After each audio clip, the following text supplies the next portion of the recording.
Manx, the national rally on the Isle of Man, is a popular affair. 144 crews have made their way across the Irish Sea to the island.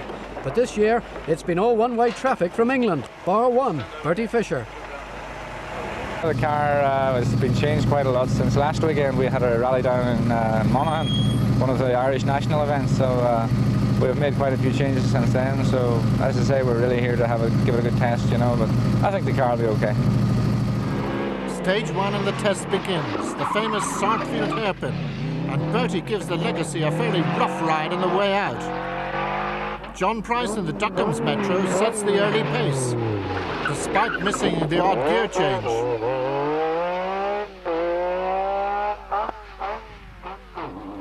And amazingly, John Milner equals the Metro's time in his three-wheeling Peugeot. Alistair McCoy in the Shell Scholarship Group N Cosworth has the same time as Fisher, 2 seconds down on the leading pair. But Louise Aiken-Walker, MBE, will get no medals today as she will retire at the start of the next stage. Richard Burns has Prodrive's Group N Subaru.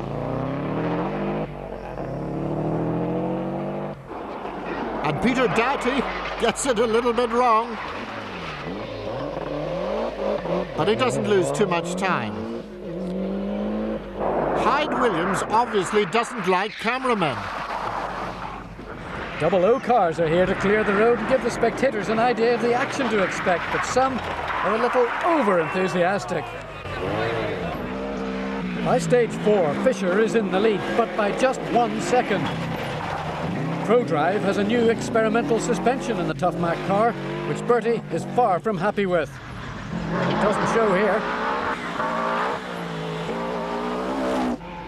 John Price, going for his 6th Motoring News Championship, is now a second down.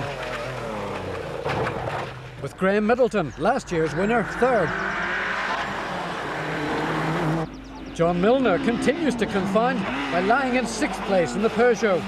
Absolutely no doubt about his commitment.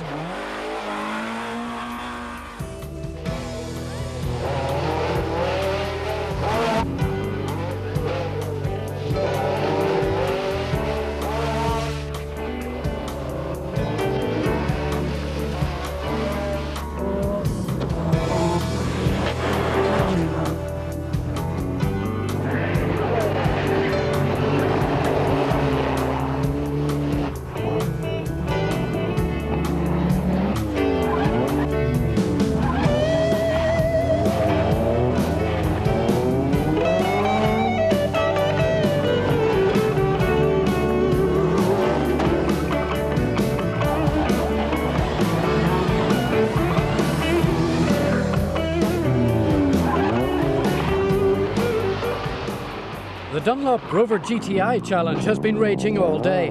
Andy Dave, the early leader, hit trouble. He's overhauled by Paul Northall, who now leads their championship.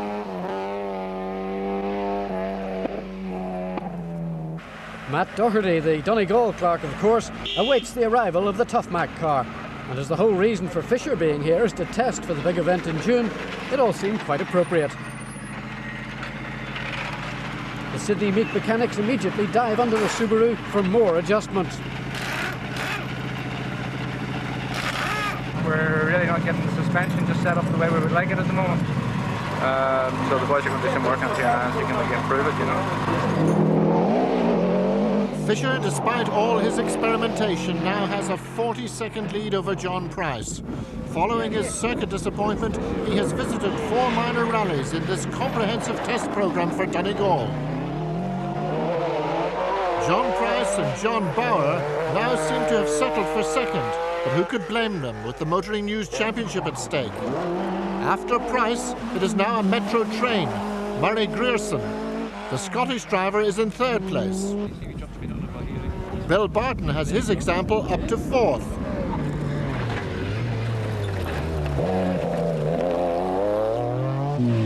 And Gary Lease, the Isle of Man driver, is closing in 5th place.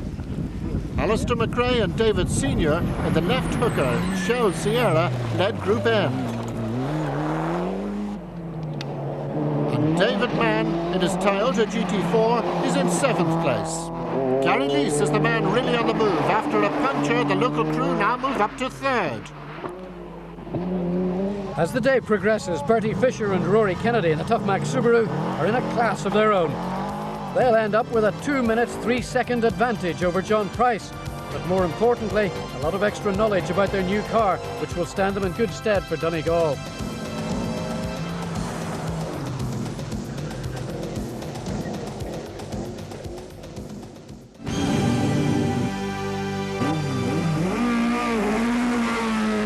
History is in the making in the hills as Jenny Kennedy in the Anno Crosley has totally dominated the first 4 events in the Dunlop Hillclimb Championship. Jenny is seen here in action in the Cruagh and Laragh Hills in the car prepared by her husband George. Last year, the Newtonards woman was beaten by the narrowest of margins to the championship, but she is already 18 points clear of her nearest rival in the 1992 series. Teammate Andrew Kittle in the Opel Lotus is that rival.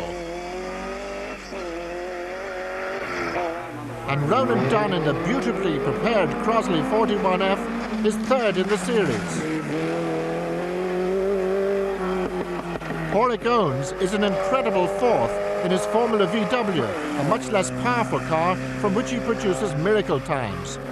In these pictures taken by Simon Keogh and Brendan McCoy, seen here in his Ritmo, we see that the recent hill climbs were visited by members of the Ferrari Owners Club. Christopher England's 308 GTS and Brian Jackson's 308 GTB. But the spectacular action came from the locals. PJ Vaughan, the Ballyvaughan bus driver, makes an unscheduled stop. He's shaken but not stirred. Ian Elliott's Mini gets out of shape at the Laragh Bridge.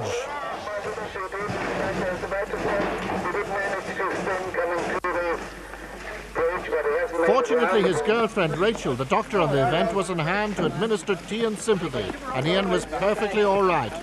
The series, with Liam Pollard no doubt, now moves to Galway on the 6th and 7th of June for the Ballyalbin and Corkscrew climbs.